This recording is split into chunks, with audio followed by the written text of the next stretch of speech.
말씀의 역사하시는 그 본질, 방식에 대해서 해석이 탁월하기 때문에 하나님은 시대마다 일하심의 방식이 다르다는 거예요. 한국의 초창기 때는 막 넘어지고 깨어지고 막 병을 고쳐주고 귀신을 쫓아내주고 이런 식으로 일했지만 지금은 그런 방식으로 일하지 않는다는 거예요. 왜?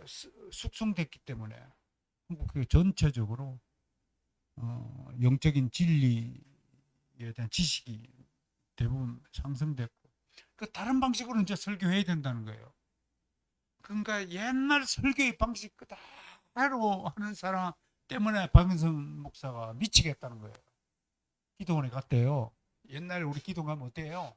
국정당죠. 일어라 걸어라 뭐 얼마나 신나고 처음 보는 사람한테도 괜히 막 호응을 하고 함께 기도하고 막 울고불고 설교하고 안아 그러고 그냥 설교자를 씹어 먹을 듯이 달려들고 그런 분위기였잖아요. 그때는 그렇게 했다는 거야. 근데 엊그저께 박영수 목사님이 갔더니 아예 아는 척 하지 않더래. 그 예배 시간에 설교를 듣는데 아무도 설교를 안 듣더래. 궁금해서 물어봤대. 왜 성도님 설교를 안 듣습니까? 들을만해 듣죠.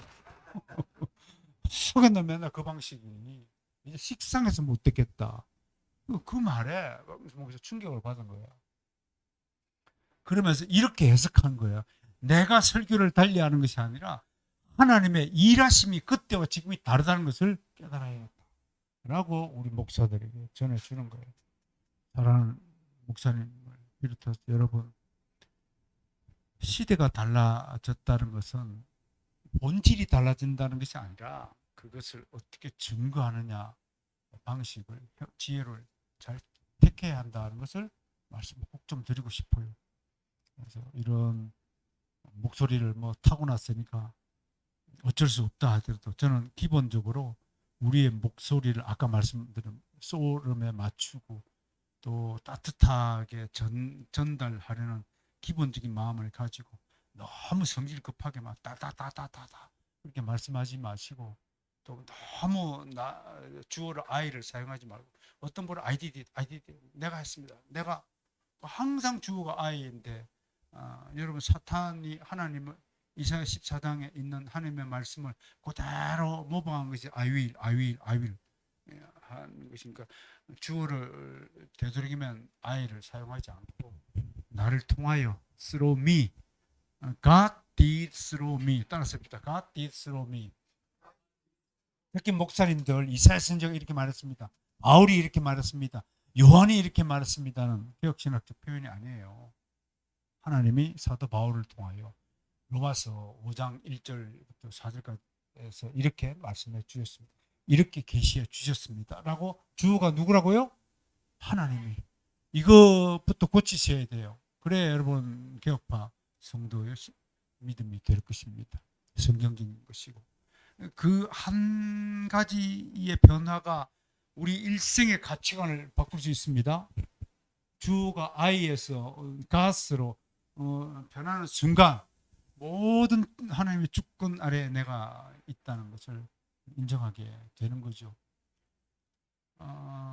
야외 설교를 하고 있어 예수님의 질서 정연한 논리 뭐 계속 강조하겠습니다만 그 예를 들어서 좀 이따 다시 설명하죠.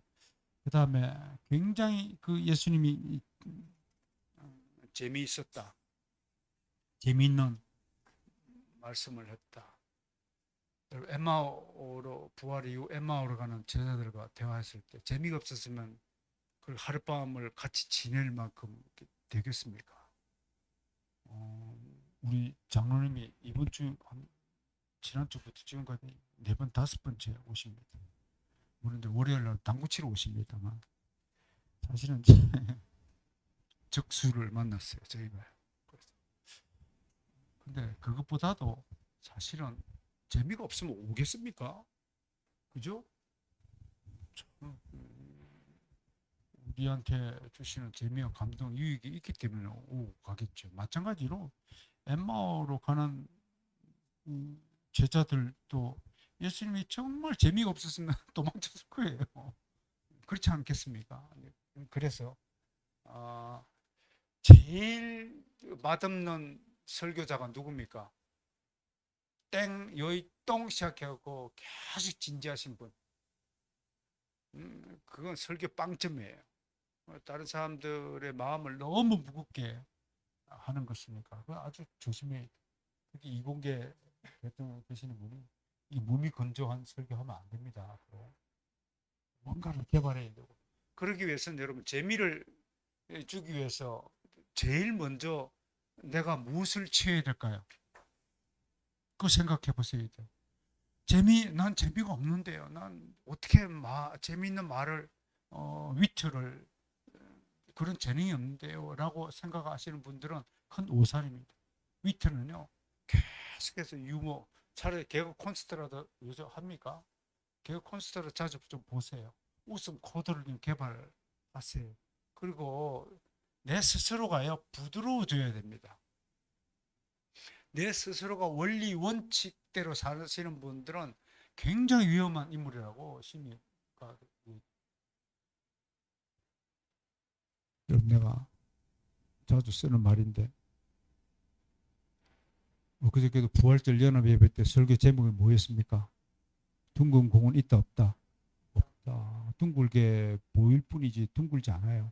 수평선이 일직선이다 아니다. 수평선은 단 한 번도 일직선을 이룬 적이 없습니다. 계속 파도가 치니까요. 원리 원칙대로 막 언어 중에서 사람 대화할 때 우리가 취재기자 훈련 받을 때 제일 의심을 해야 될 사람이 어법이 몇 가지가 있는데요. 그 말이 솔직히 말해서 말이야 라고 얘기하는 사람은 틀림없이 사기꾼이다.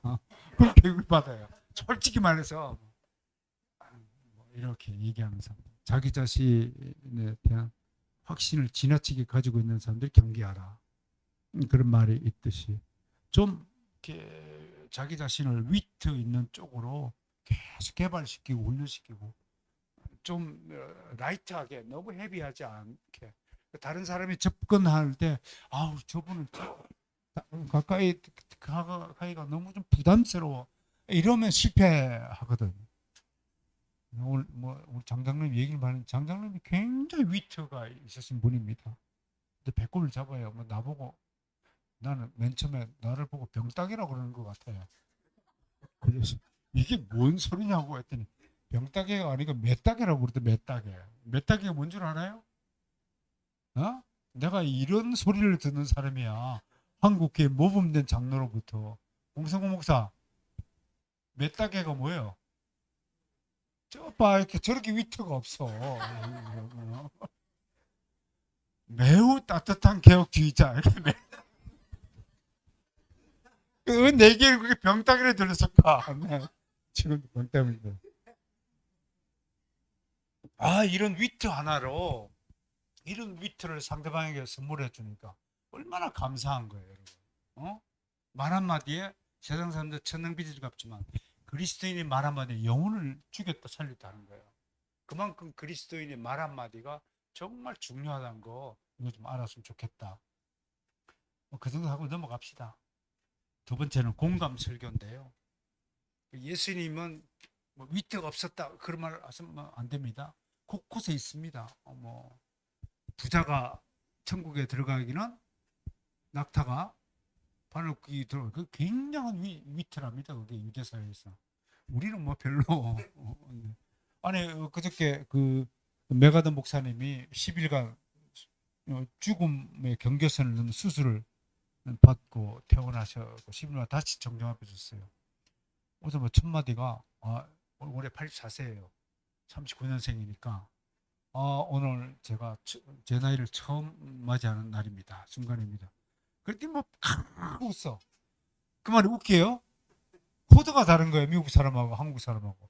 우리는 한 개도 안 웃긴데 그 말은 그냥 청중들이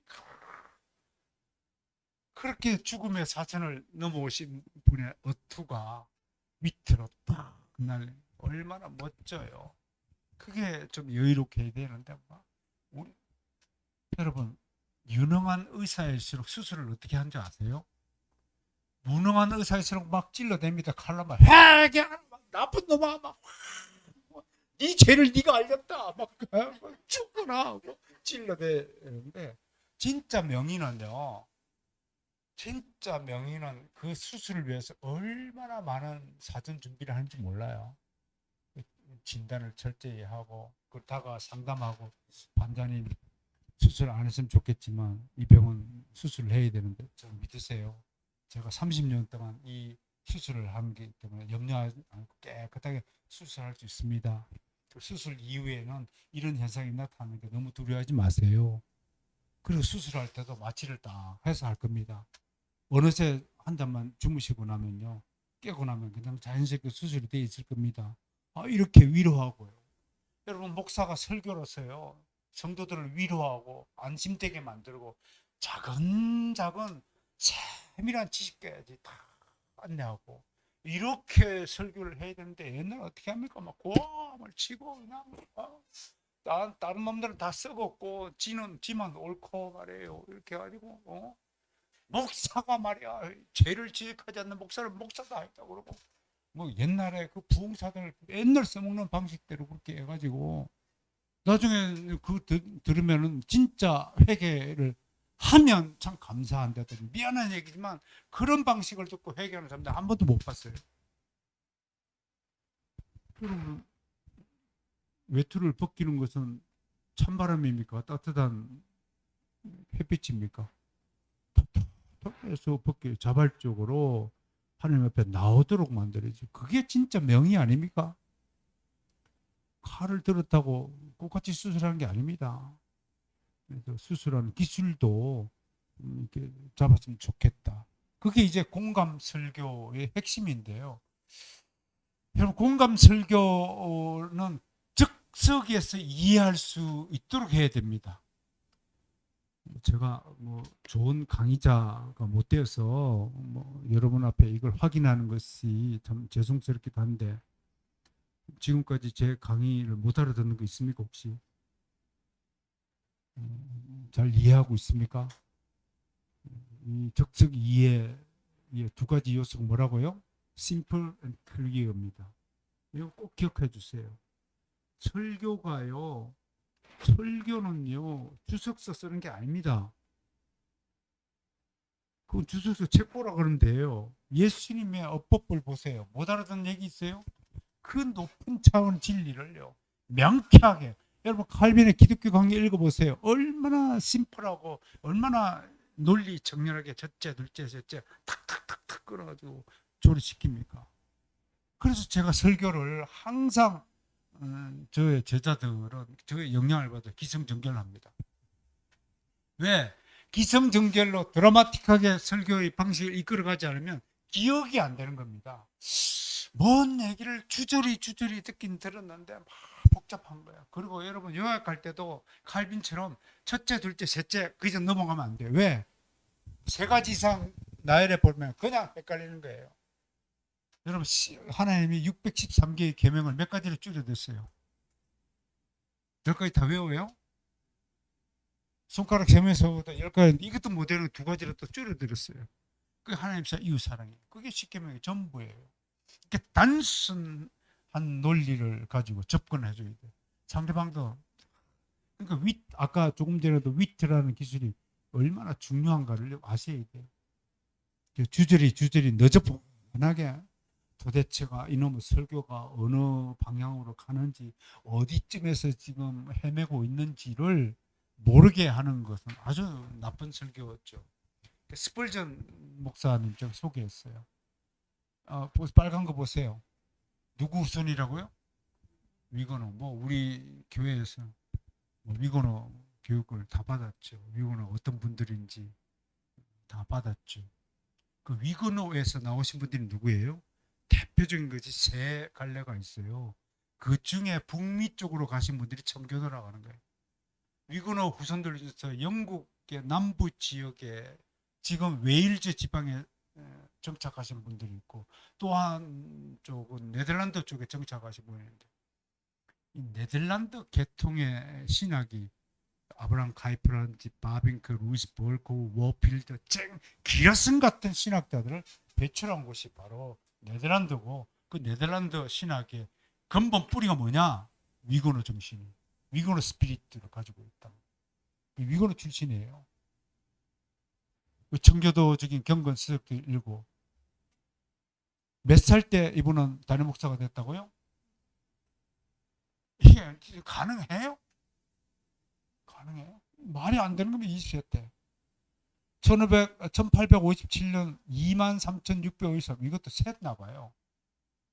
이 기록이 남아있어요. 23,653명의 청중 앞에서 설교를 했고요.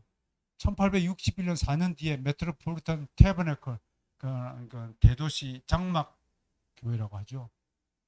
태버네클이 뭐예요? 장막이라는 뜻이에요. 그야말로 임시 건물을 가졌는데 나중에 이걸 건축을 하다가 사고가 나가지고 사람이 인명이 죽고 그래가지고 스펄전 목사가 한때 위기를 맞고 뭐 그런 얘기가 있죠. 대단한 설교가 있어요. 근데 이분의 설교는 그 한 문장이 5단을 넘지 않는 거예요.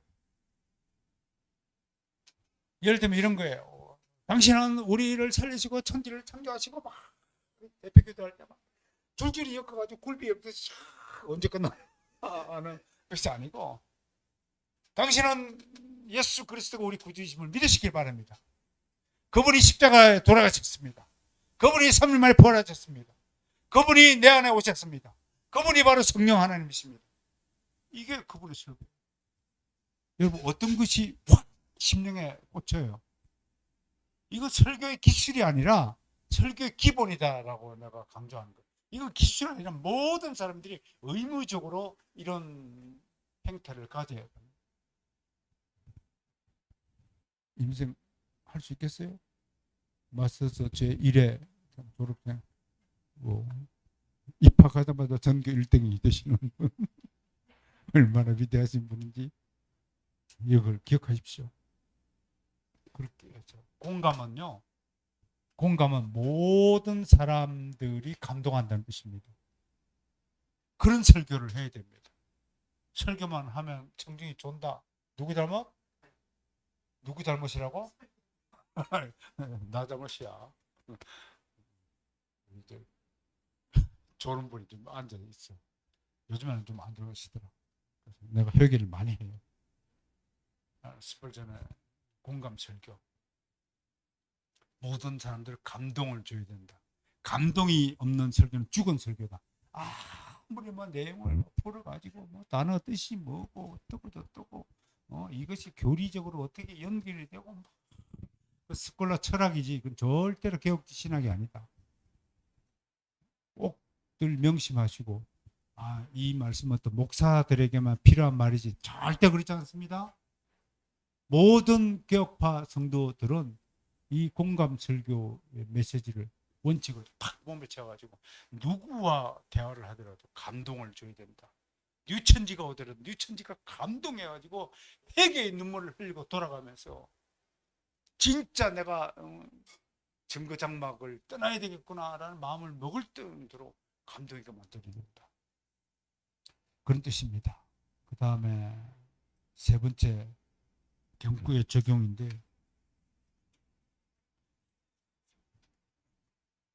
제가 몇 가지 성경 구절을 제가 읽어 드릴게요.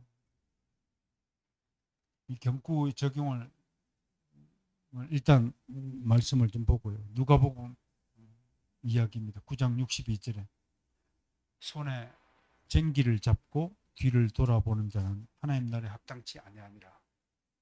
이 경구라면 무슨 뜻인가요? 당시 유대인들 사회에 떠도는 격언이나 속담이에요. 응? 우리나라도 속담 많잖아요. 응? 말 많고 시끄러운 사람들을 두고 우리나라 속담이 굉장히 많이 있더라고요. 특히 그 말 많은 사람들을 우리나라는 뭐라고 표현하냐면 입이 싸다. 그게 무슨 말인가요? 말에도 값이 있다는 말입니다. 어떤 말은 굉장히 비싼데 어떤 말은 들을 만한 가치 없을 만큼 싸다, 칩하다, 그런 경구들이 있듯이, 그러니까 예수님은 철저하게 유대인들의 입맛에 맞는 경구를 적절하게 사용했다. 그렇게 보는 겁니다. 누가복음 12장 15절이었어요. 사람의 생명이 그 소유에 넉넉한 데 있지 아니하다.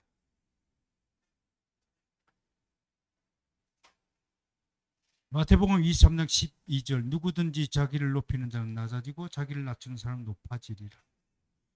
마태복음 16장 25절 누구든지 제 목숨을 구하고자 하면 잃을 것이요 누구든지 나를 위하여 제 목숨을 잃으면 찾으리라.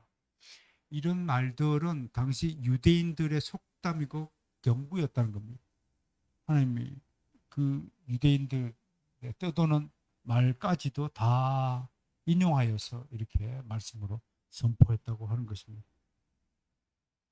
그래서 이렇게 경구를 사용하는 것은 아까 대중설교에 있어서 대중들이 쉽게 접근하고 이해할 수 있도록 하고 이런 그 이야기들은요, 이런 경구들은 오랫동안 기억하기 위함이라는 것을 우리는 알게 됩니다.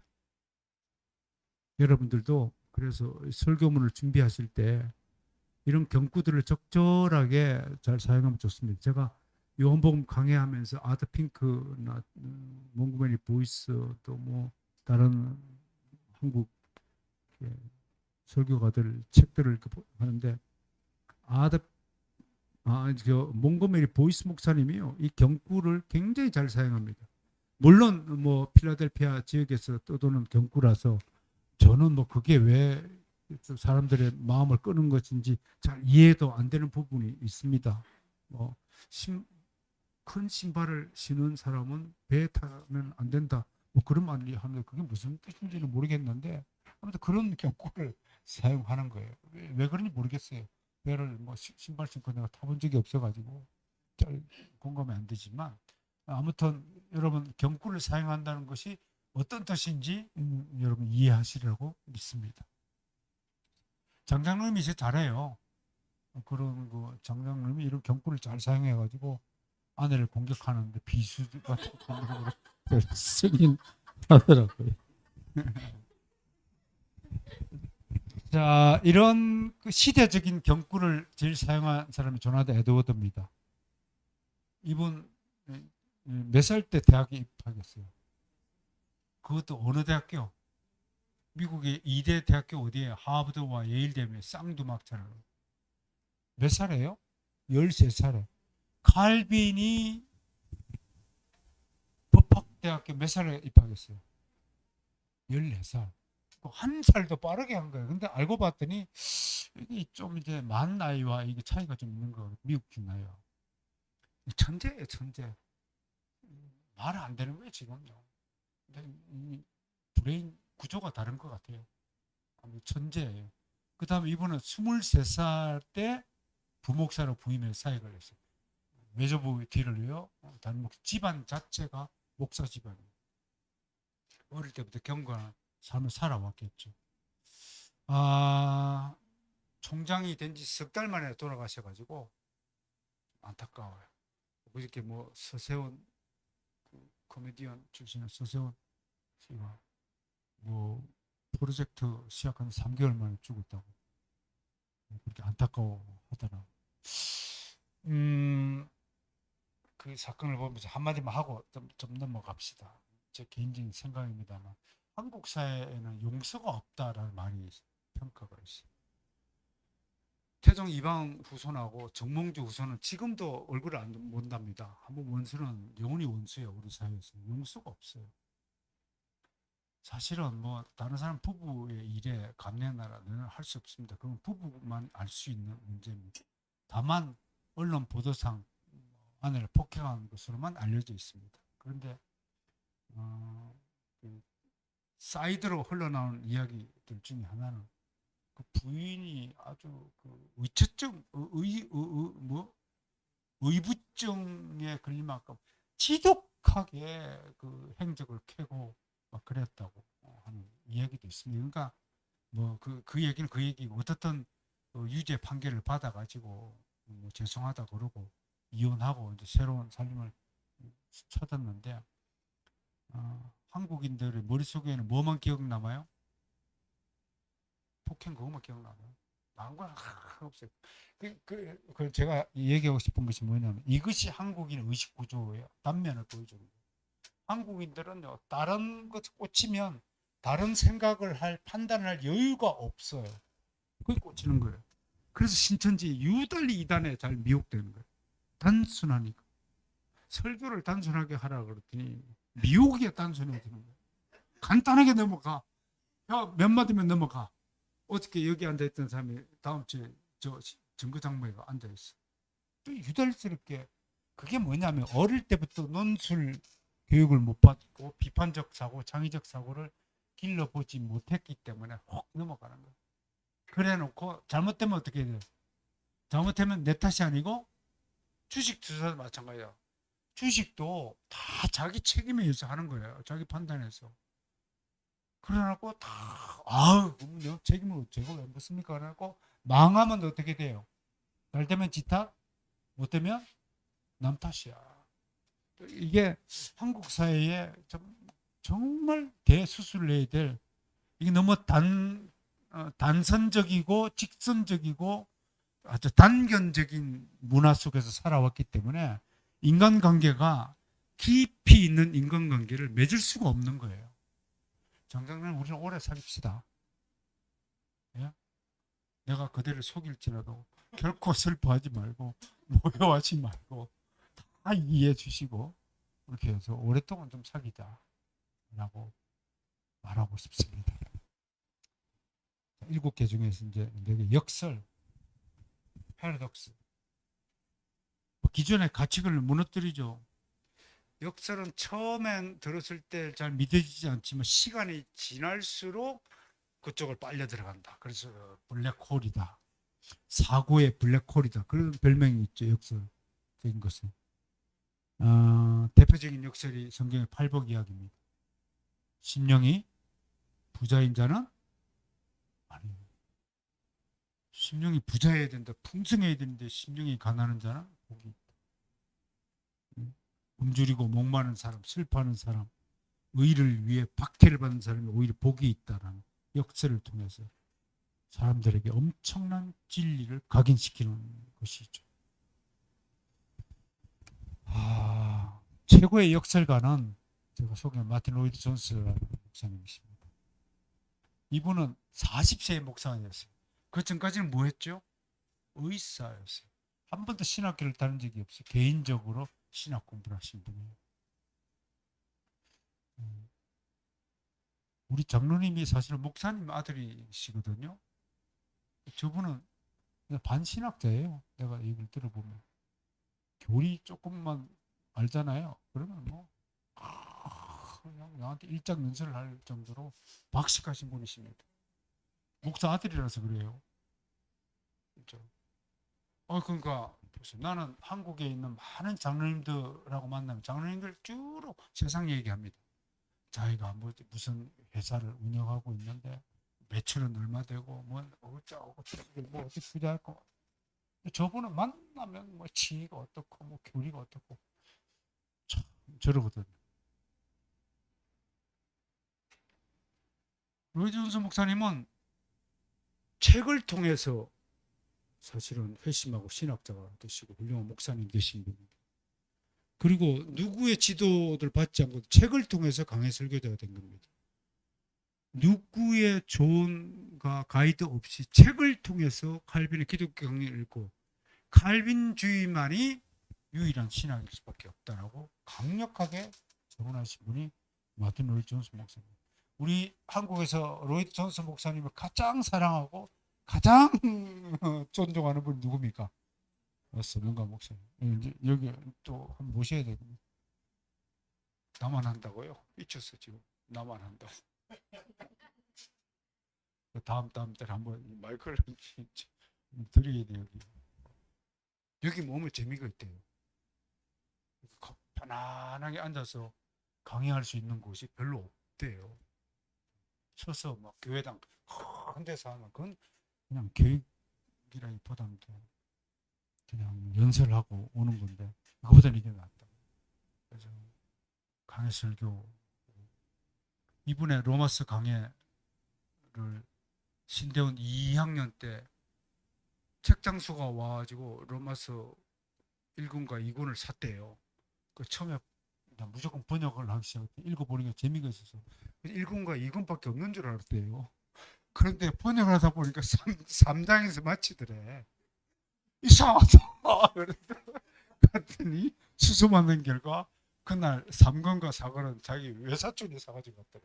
그 외사촌한테 가가지고 3권 4권 빌리고 그 다음에 13권까지 있는 줄 몰랐대. 번역을 하다 보니까. 그렇게 해서 로마서 강해를 우리에게 최초로 소개해서 지금은 91권째 우리에게 번역서를 내놓는 참 대단하신 분이에요. 저는 처음에 성이 서신 줄 알았어요. 서문시가 없는 줄 몰랐더니 만화 주인공이 서문탁이 있더라고. 그래서 그때 서문시가 있는 줄 알았어요. 로마서 강해 목사들의 또 귀감이 되고요. 그 중에서 가장 목사들이 읽어야 될 책이 뭐냐면 목사와 설교라는 책이에요. 여기서 자신의 그 사역을 잘 소개하고 있다는 거 말씀을 드리고, 그 다음에 과장법인데 이건 충격요법을 말하는 거예요. 충격요법. 마태복음 5장 29절 30절 제가 하나 드릴게요. 어쩔 때가 설교 요소 때 매번 설교 때 충격 요소를 기법을 사용할 수는 없겠지만 가끔씩 절망하거나 낙심하거나 필요할 때 이런 게 필요해요. 네 오른 눈이 너를 범죄하게 만들거든 빼어버리라. 와, 이거 굉장한 충격이죠. 아니 그러고 하나님 입에서 눈가를 빼버리라니 이게 참 듣는 사람 놀라겠죠. 그런데 그 다음 말에 내 오른손이 늘 범죄하거든 찍어버리라. 그 눈 손 가지고 지옥 가는 것보다 낫다. 역설과 충격요법을 써요. 누가복음 14장 26절 무릇 내게 오는 자가 자기 부모와 처자와 형제와 자기 목숨까지 미워하지 아니하면 능히 내 제자가 되지 못하리라. 육신의 가족을 다 버려버리라. 나를 따르고 너는 나를 따르라. 주님 아버지 장례식을 좀 치르고 가겠습니다. 그랬더니 뭐라고 그래요? 죽은 자는 죽은 자에 맡기고 너는 지금 나를 따르라.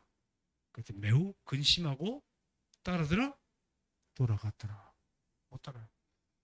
우리 교회가 그 지난달에 아이들만 이라는 복음주의 목회자가 지은 책 이름이 Not a Fan, 우리말로 팬인가 제자인가 번역돼서 나왔는데 그 책 읽고 저도 가슴이 뜨끔합니다. 팬과 제자를 관중 스포츠 그 팬에다가 비유해가지고 팬한테 늘 I love you, I like you 응원합니다, 지지합니다, 잘해라, 파이팅 막 관중생한테 응원한다 이거야. 그런데 한 번도 경기장에 나와 직접 뛰지 않는데 그게 팬이래. 그 팬한테는 너는 날 따르라 그러면 좀 있다가요. 아니면 선수를 바꿔버린대. 제자는 너는 날 따르라. 배와 부친을 버려두고 즉시 따르더라. 그게 제자라는 거예요. 그 질문을 한번 다 던져봅시다. 나는 제자인가 팬인가? 난 제자가 아닌 것 같아. 야, 따라! 일로 와! 그러면 무슨 핑계를 대더라도 이런저런 이유를 다 대어서 요리조리 빠지고, 오늘도 줌으로 또 참여하시니까 다행이지만 현장에 와서 들으라 그러면 무슨 핑계를 대고라도 배가 아프다는 것부터 시작해가지고 집안에 무슨 일이 일어났다, 늦었다 말다, 차가 막혔다 말다, 그냥 말하지 늦더라도 이유 되지 말고 늦으세요. 누가 뭐라 그래? 왜 차가 늦어가지고 막혀가지고 늦었다고 그래? 좀 그러지 마시라고. 이렇게 다 어떻든 아무튼 그런 그 과장법, 그런 변명, 합리화 이런 것들이 우리가 제자 되는 길에 방해가 된다면, 여러분 우리가 어떻게 하나님을 속일 수 있습니까? 우리 심정을 다 알죠. 하나님한테 미안하다고 기도하세요. 늦으면 아유 제가 시간 계산을 잘못해서 늦었는데 하나님 용서하십시오. 그러면 하나님이 환경을요 다 요리 다 해줘가지고 그 자리에 늦게 가더라도 오히려 늦게 가는 것이 은혜가 되는 경우 숱하게 많다니까요. 한 번은 어디를 가든가 부천인가를 내려가는데 합정동 앞에서 뭐 길을 잘못 들어가가지고 저쪽 건너편에 가야 되는데 유턴할 곳도 없어. 근데 맞은편에 교통 경찰이 있더라고. 그래서 창문을 열라고 경찰님 죄송합니다 하고 거기서 바로 그냥 들었어. 그리고 뚝 서가지고 운전면허서 바로 찍어놔주고 딱 했더니 그 교통 경찰관이 딱 쳐다보더니 딱 하더니 혹시 목사님 그러더라니까. 그래서 예 그렇습니다. 제가 급해가지고 지금 이 집회를 가야 되는데 좀 빨리 가야 되겠습니다. 얼른 딱지 좀 하나 부탁합니다. 청성 딱 따라오세요. 빙포 빙포 해가지고 이렇게 인도를 끝까지 부천 그 고속도로 빠져나간 게 인도를 하고 안녕히 가십시오. 그러고 그때는 그랬다니까요. 요즘은 그런 경찰을 좀 많이 죽지 이제 큰일 나지.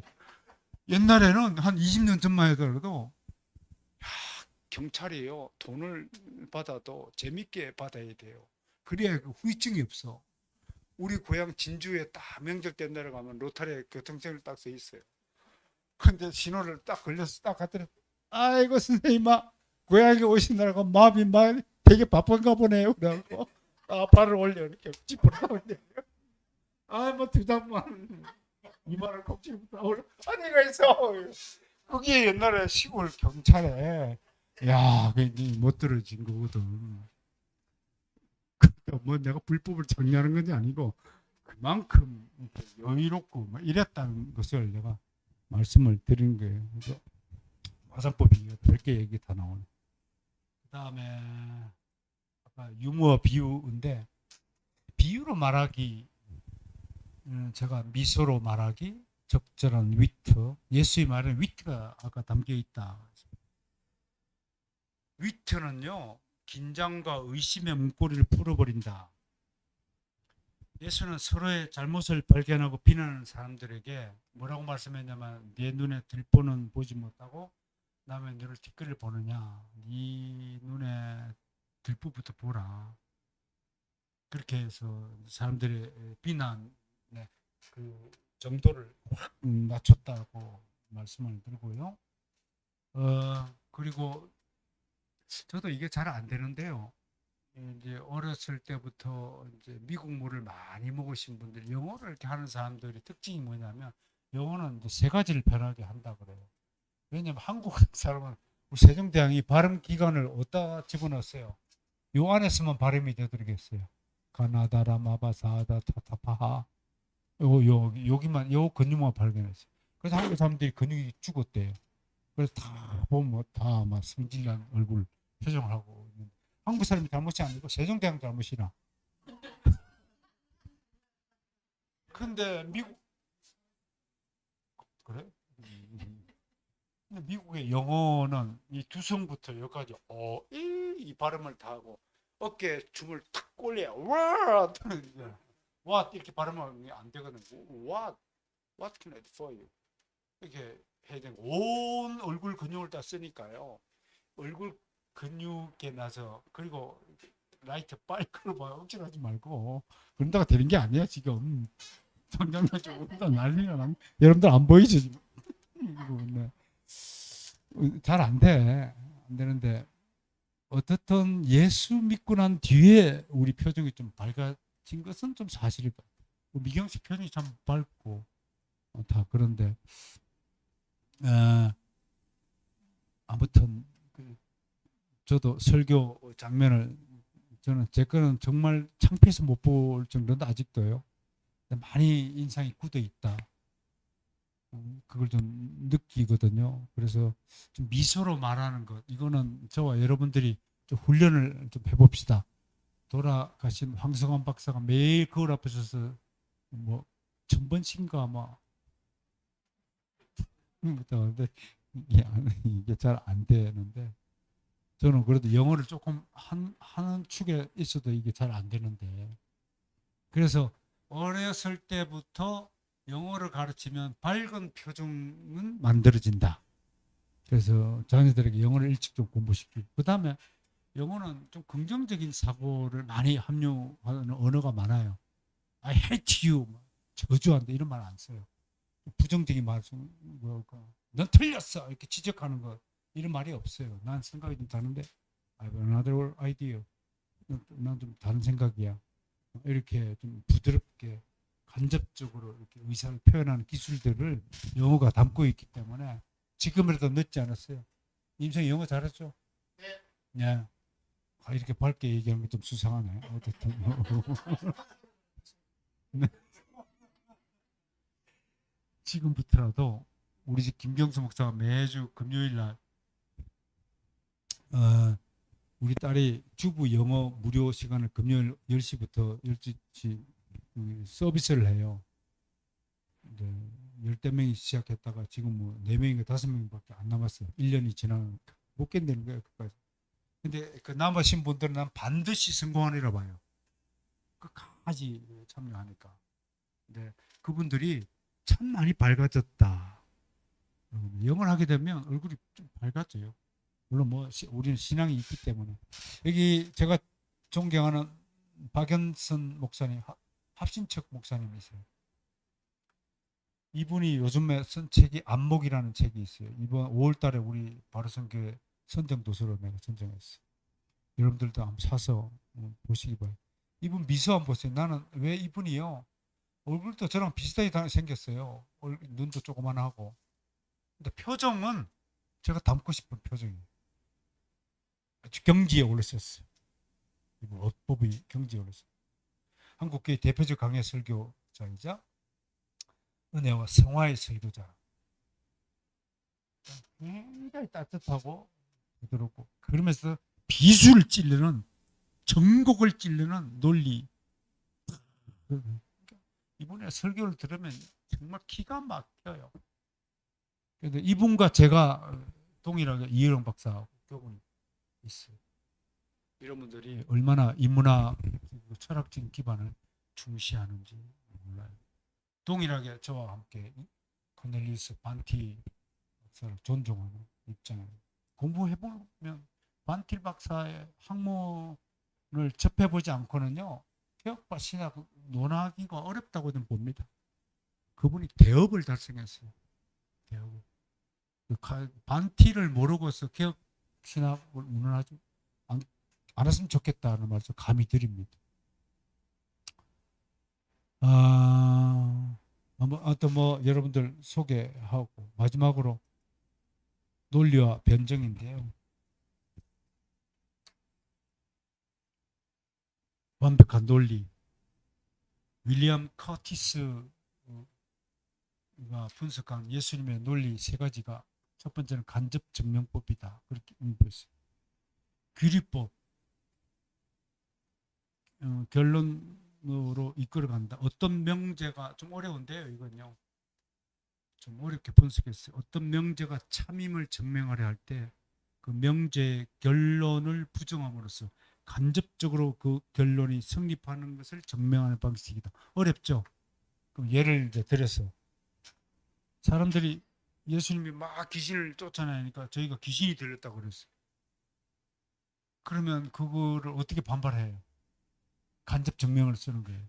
저들의 논리, 모순된 논리를 끄집어내고 공격한 거예요. 사탄을 공격하면 자기 나라를 해치는 게 아니냐. 응? 저들의 모순된 논리를 탁 해가지고 그걸 집어내는 거예요.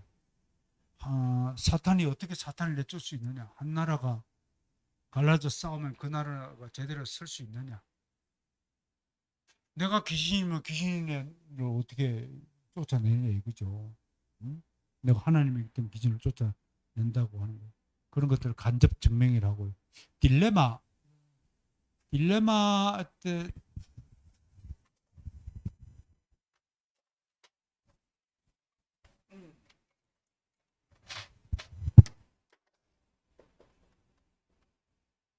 D는 이 투라는 뜻이에요. 투라는 두 가지 두 가지 제안 레미 하나 빠졌나? 레마는 suggestion 어떤 제안이라는 이런 뜻인데 두 가지 모순된 명제를 동시에 제안한다 이런 것을 딜레마라고 빼도 박도 못하는 거 어느 쪽도 두 가지 판단에 사회 상황에 끌어가지고 진퇴양난에 빠지게 만드는 논리를. 이거는 그 여러분 그리스 철학대 그 그리스 철학대 소크라테스 후손들이 만들어낸 소피스트 괴짜들 자주 쓰던 딜레마 기법이라고 그래요. 상대방을 꼼짝 못하게. 그러니까 유대인들이 썼잖아요. 동전 돈을 끊으면서 누구에게 바쳐야 됩니까? 네, 그럴 때 예수님이 어떻게 빠져나갑니까? 하나님의 것은 두 가지로 나누어 가지고 두 가지를 제안하는 거예요. 하나님의 것은 하나, 사탄의 것은 하나. 이게 딜레마예요. 두 가지 모순된 논리를 공격해 온 것을 두 가지를 쪼개 가지고 분산시키는 기법이죠. 그러니까 너는 거짓말쟁이야! 나하고 공격을 갖다 칩시다. 그러면 어떻게 방어한다고요? 그래, 맞아, 네 말이 나는 거짓말쟁이야. 그러나 지금은 예수 믿고 거짓말쟁이가 아니야. 그러니까 두 가지 모순된 논리를 역으로 제안할 수 있다. 이런 기법을 말한다고 얘기하는 거예요. 여러분 그 간음하다 현장에서 붙잡힌 여자를 어떻게 판결할 거냐라고 딜레마를 몰아갔잖아요. 그때 어떻게 대응했어요? 두 가지 행동을 보인 게 하나는 조용히 앉아서 글씨를 쓰는 것하고 또 하나는 너희 중에 누구든지 죄 없는 자가 돌을 들어 조용히 치라. 두 가지를 역제안하는 이런 것들이 이제 이단들이 신천지 같은 여호와의 증인 같은데 이게 막 3일차가 하나님이 아니고 다 어쩌고저쩌고 공격하면 그들의 공격을 두 가지를 나누고 역공격 시키는 기술을 획득하면 이게 도움이 될 것 같다라고 이야기하고 그 다음에 이중대조인데요. 기독교는 모순에 조하고 대립의 일치고 뭐 합리주의와 비합리주의 제가 코넬리우스 반티리 2층 구조 two levels of existence 존재의 두 가지 수준 이렇게 여러 가지 표현하고 있는데 이런 얘기입니다. 한마디로 오늘 마지막으로 기독교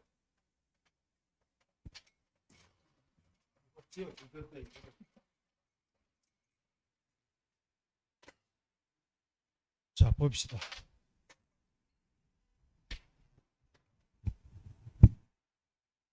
지난번에 뭐가 이원론하고 이분법 얘기를 했는데 이수 목사님 이원론 이분법 한번 구분하시죠.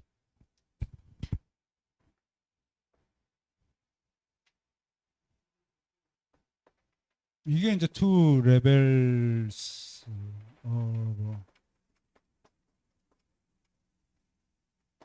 바틸이 얘기한 이분법은 two 뭐죠? separation 그죠? 이분법은 두 가지로 분리하는 거예요. 이거는 이층 구조를 가졌다는 거예요. 이중 구조를 가졌다는 거예요. 이 말의 뜻을 알아야 돼요. 말 뜻을 알아야 돼요. 우리 기독교 신학에 있었어. 보십시오. 우리가 구원을 어떻게 받습니까? 믿음으로 받죠? 예? 믿음은 누가 주시는 믿음이죠? 하나님이 주신 믿음이에요. 그런데 이 믿음을 가지고 더 큰 믿음으로 가야죠. 그죠? 맞죠? 로마서 1장 16에서 그렇죠. 믿음으로 믿음에 이른다. 똑같이 믿음으로 번역되어 있지만 이 앞에 믿음과 뒤에 믿음 같아요, 안 같아요? 안 같아요. 이거는 하나님이 우리에게 믿음에 이르게 하시는 믿음이고 이거는 우리에게 주어진 책무로서의 믿음이야. 그래서 같은 거지만 두 가지로 이중 구조로 되어 있죠. 그죠? 그래서 이게 이런 것들을 이혼을 하는 거예요. 사도 바울을 이분법적으로 자유주의자들을 공격하는데 굉장히 잘못된 거예요. 우리는 하나님의 방식에서 이율로 이중 구조를 가지고 있어. 모든 것이 다 그래요. 예수 그리스도는 뭘로 이중구조에 대해서 하나는 신성으로서 하나님의 아들이죠. 하나 인성은 메시아로서 우리에게 다가섰죠. 이중구조를 다 가지고 있죠. 밤과 낮, 빛과 어둠. 이게 이분법이 아니라 이중구조라는 것을 아셔야 돼요. 이 얘기를 왜 꺼내냐면 많은 설교가들이 이분법적으로 상대방을 너는 죄 있으니까 정죄를 받아. 죄와 정죄의 구조를 가지고 있다면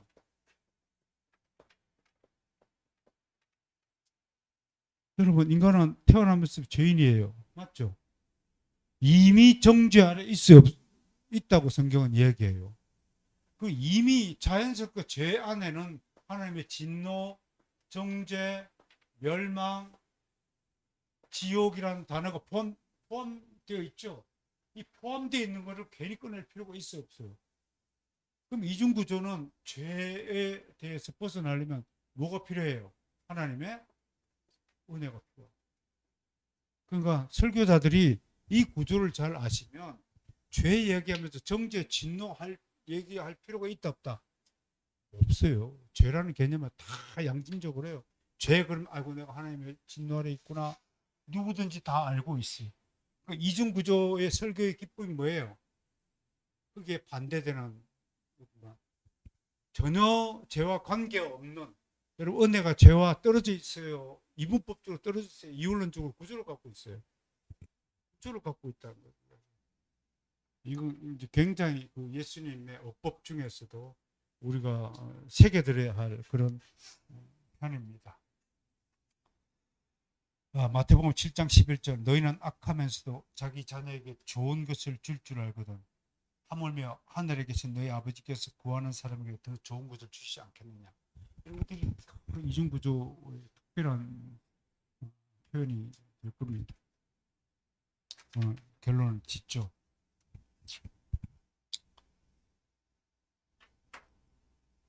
일곱 시 35분에 제가 설교를 시작했는데 이제 100분 됐습니다. 제가 100분 강의만 하려고 작정을 했거든요.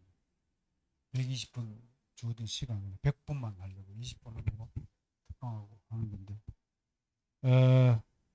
사실 제가 결론을 이렇게 썼어요. 어떤 말을 하고 싶어도 그것을 효과적으로 표현하는 방법을 터득하지 못한 사람들이 많습니다. 진리를 가르쳐야 되는데 가르치는 방법과 기술을 익히지 못했기 때문에 그것을 성공하지 못한 사람들이 많습니다. 누구도 가르치는 기술을 업신여기지 말아야 합니다. 예수님의 전달 방식, 말하는 법을 배워야 하는 이유가 여기에 있습니다. 우리 모두 좋은 전도자가 되기 위해 쉼 없이 학습하고 훈련하고 실행해야 됩니다. 특히 논술 교육의 중요성을 좀 새겼으면 좋겠습니다. 학습과 기억을 위해서 저장법을 배우고요. 논리와 수사를 위해서 표현법을 좀 배웠으면 싶습니다. 특히 교회 안에서 같은 신앙을 가진 형제 자매들끼리 감사와 사랑의 표현을 넉넉하게 하는 교회가 되었으면 좋겠습니다. 그리스도인이 다른 타자와 코인에 통용하지 못하는 그리스도인이라면 그거는 심각하게 고민해 봐야 됩니다. 내가 하나님이 주신 참된 믿음을 가졌는가 심각하게 고민해 봐야 됩니다. 만약에 여러분의 교회가 이웃과 상통하지 못하고 다른 교회와 교류가 없고 막혀 있다면 정말 심각하게 고민해 봐야 됩니다. 믿음은 반드시 코인회를 불러옵니다. 마스터 스피릿 중에서도 제가 계속 열린 마음과 교류의 기회를 강조한 이유가 여기에 있다고 하겠습니다.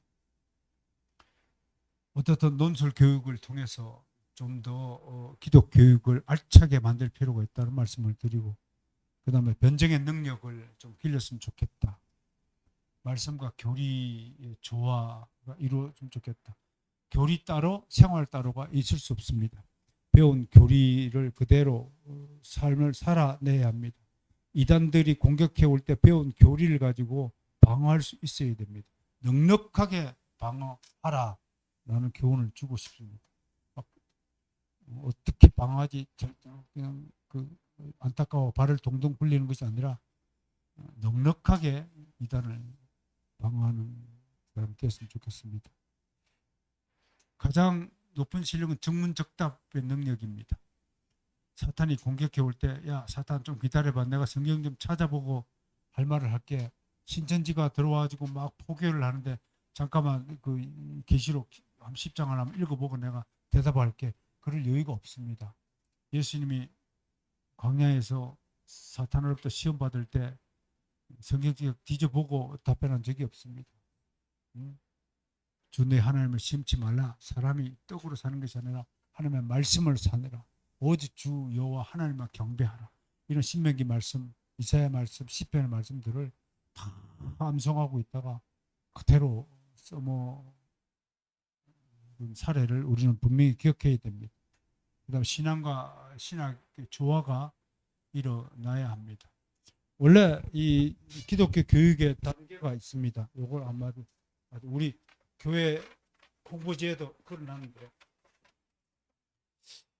이런 순서를 지키는 것이 교육에 굉장히 중요한데, 제가 정말 한국 교회를 두고 안타까운 것이 뭐냐면 다 자기 속에는 옳은 대로 교육을 하고 하니까, 물론 꼭 그대로 하라고 하는 법은 없지만, 여러분 야구 선수가요, 투수가 이 볼을 던질 때 그 포심, 투심, 싱크 뭐 이런 여러 다양한 거 할 때 법이 있어요. 질법을 어떻게 돌리는 법. 그 법을 익히면 여러 다양한 구종을 투수가 던지는 거예요. 타자도요. 왜 이렇게 안 치고 이렇게 치는지를 알아야 됩니다. 그게 아주 개발된 우리에게 가장 적합한 법칙이기 때문에 그래요.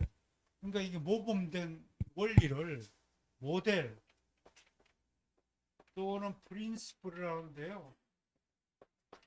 이런 것들이 그냥 나타나는 것이 아니라 모범, 우리말로 모범, 예배 모범. 그러면 괜히 하나님이 우리에게 예배는 주일 공예배 이렇게 드리라라고 우리 계시해 준 게 아니거든요. 필요해서 준 거예요. 그런데 정말 한국 교회에서 독특한 현상이 뭐냐면 누구도 말 안 들어요. 나 이게 굉장히 이상하고 답답하고 환장하겠어요. 왜 주님의 모범을 벗어나서 내가 만든 예배 양식을 가지고 끄지고 예배를 하냐고. 내가 내 식대로 왜 교육을 하냐고.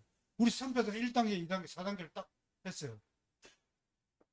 분명히 가르쳐 줬어요. 맨 처음에 뭘 시켰냐면 도구마를 해라. 도구마 교육을 하는 게, 교회를 설립을 딱 하면 제일 먼저 뭐라고요? 도구마예요. 이걸 우리가 뭐라고 그래요? 교의라고 그래요. 그러면서 구약 성경의 도구마가 뭐예요? 십계명. 신약 성경엔 주기도문, 교회사회성, 사도신경. 그래서 기독교 강요에서 칼빈이 이 세 가지를 가르친 거예요. 기독교 강요. 그래서 제네바 예배 모범에는 매주 십계명을 가르치고 매주 주기도문 가르치는 거예요. 누구든지 교회를 설립하면 제일 먼저 기초가 도구마 세 가지 가르치는 거예요. 이거를 법은 아니지만 이걸 존중하고 따라야 돼요. 근데 이거 안 지켜요. 지 마음대로 지켜요. 그냥. 설교도요, 여러분. 설교도 텍스트가 있고, 이거 반틸 얘기예요. 박영선 목사님도 굉장히 강조해요. 텍스트가 사복음서라면요, 사복음서를 위해서 컨텍스트가 로마서예요. 모두가 다 인정하는 거예요. 사복음서 설교하기 전에 제일 먼저 로마서부터 공부하고 설교한 다음에 그 텍스트를 가는 거예요. 여러분 바이블이 있다면요, 바이블이 텍스트라면 바이블을 읽기 위해서 기독교 인스티튜트가 있어요. 이게 컨텍스트예요. 특별원총의 세계를 논하기 전에 일반원총의 세계에서 풍성한 지식을 가져야 돼요. 그게 개혁파 신학이에요. 그런 것들을 무시하고 이렇게 한국 교회가 이렇게 달려온 거예요. 개판이 된 거예요. 한번 지졸이 되고요. 지만 잘났어요. 지만. 그래서 함께 모여서 뭘 하자면 한 개도 관심 없어요. 한 개. 정말이에요. 이게 우리 통탄해야 될 시점이에요. 제가 왜 이렇게 피 터지는 호소로 한 줄 아세요?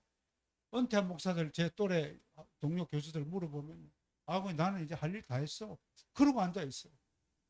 자기한테 주어진 일만 최선을 다하면 끝나는 줄 알아요. 우리 모두에게 주신 소명은 어떻게 할 거예요? 공동체에서 소명은 안 따져봐요? 나만 아는 거예요? 그런 사람이 어떻게 목사예요? 목사가 시대에 속한 소명을 분별하지 못하고 이 시대에 내가 해야 될 일과 우리가 힘을 합쳐서 해야 될 일이 이 시대에 무엇인가를 논하지 않는다면 그게 목사예요. 난 잘못했다고. 이런 것들도요. 꼭 가르친가 아니라 어떻게 가르치는가는 여러분들 몫이 있지만 그 다음에 닥트린이 이 교리예요. 우리 개혁파는 몇 대 교리예요? 7대 교리 있잖아요. 성경은 무엇인가? 성경론. 그 다음에 하나님은 누구신가? 신론. 인간은 누구인가? 인간론. 예수 그리스도는 우리가 기독론. 구원받은 사람은 어떻게 구원받는가? 구원받은 사람은 어떻게 살아야 되는가? 교회론. 제 마지막 날에 뭐가 있었나? 종말론. 이게 7개 주어졌잖아요. 이게 가르치고. 그 다음에 티올로지 신학을 가르치는 거예요. 우리 개혁파 신학 칼빈부터 시작해가지고 기라슨 같은 신학들이 절비하잖아요. 프린스턴을 이루었단 말이에요. 웨스트민스터 신학교를 같은 데이비드 윌슨부터 오사완 알리스, 존 머리부터 시작해가지고 네덜란드에서 아브라함 카이프, 바빙크, 루이스 벌커, 비비 워필드, 기라슨 같은 신학자들의 의견을 청취해야 돼요. 마지막에 경건. 이걸 유세베이라고 해요. 유세베이.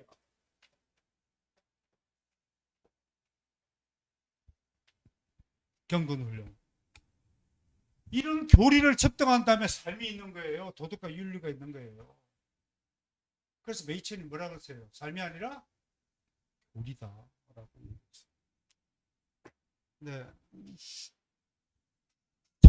많은 지상의 교회가 세워져 있지만 이런 원리와 모델을 기준으로 이 범주 안에서 그래서 철학적으로 범주의 오류를 벗어나지 마라. 예를 들자면 그 처녀의 장인은 키가 크다. 그러면 처녀라는 범주를 벗어난 거잖아요. 한국 교회를 두고 범주의 오류를 범했다. 라고 말하는 것은 이렇게 선조들이 물려주신 이런 신앙의 모범들이 있는데 전 성도들에게 이걸 가르쳐주고 이걸 하나의 원리를 삼으면 어느 교회를 다녀도 신앙이 같고 믿음도 같고 사역도 같고 소명도 같은 것을 바라보게 될 텐데 이런 교육을 시키지 않고 무분별하게 막 올해는 막 그냥 구약을 가르쳤다가 내년에 신약을 가르쳤다가 이걸 가르쳤다가 저걸 가르쳤다가 청교도를 가르쳤다가 뭐 어디 뭐 논술을 가르쳤다가 뺑뺑뺑뺑 돌고 해가지고 이렇게 부자유스럽고 무의식자 교회 체제를 만들었다. 그런 차원에서 저와 우리 목사님들이 함께 모여서 마스터스 운동을 벌이고 있는 것에 대해서 여러분 이해해 주시고 동참해 주시고 응원해 주시기를 바랍니다.